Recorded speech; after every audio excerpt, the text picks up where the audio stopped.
In this video, we're going to discuss logistic regression. Logistic regression is one in which the dependent variable y is a binary variable. We have seen binary variables in the independent variables, and that was the dummy variables in the previous video. Here it is the dependent variable that's a binary variable. So y equal to 0 or 1. And the independent variables can be anything. It can be like in the previous examples. It can be interval or binary categorical variables. Some examples of when the dependent variable will be 0 or 1. Okay, here are some. So in the marketing functional area, this could be a case where you want to predict whether a customer will make a sale or not.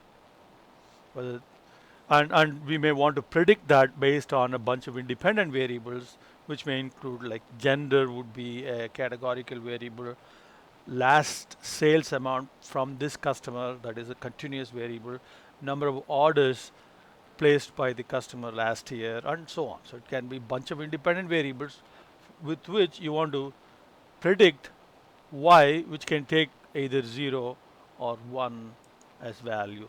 0 being no sale, 1 being there will be sale.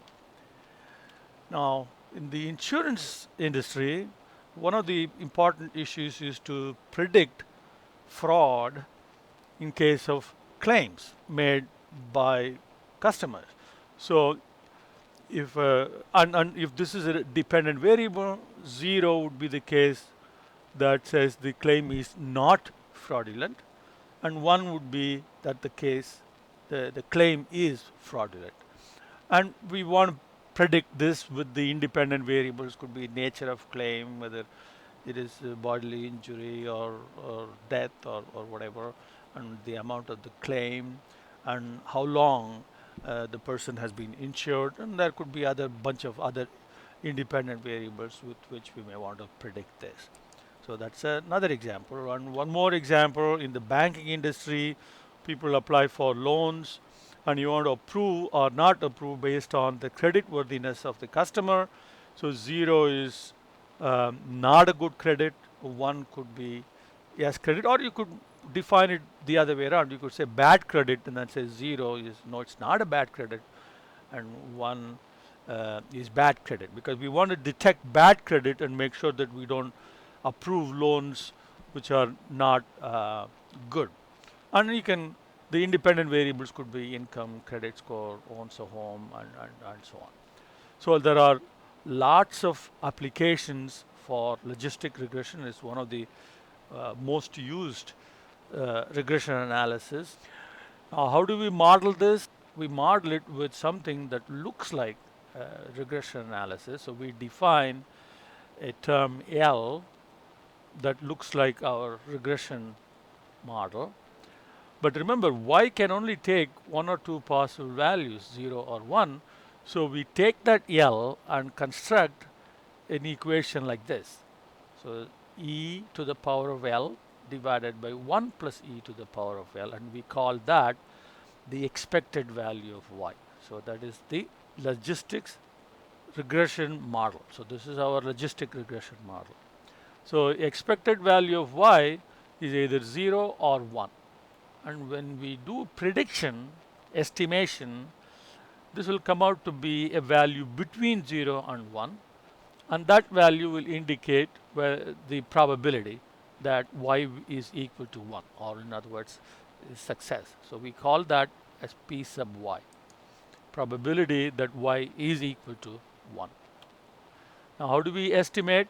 So here is the estimated equation. So e to the power of L, and L you replace betas with b's, divided by 1 plus e to the power of L, and once again you replace betas with b's.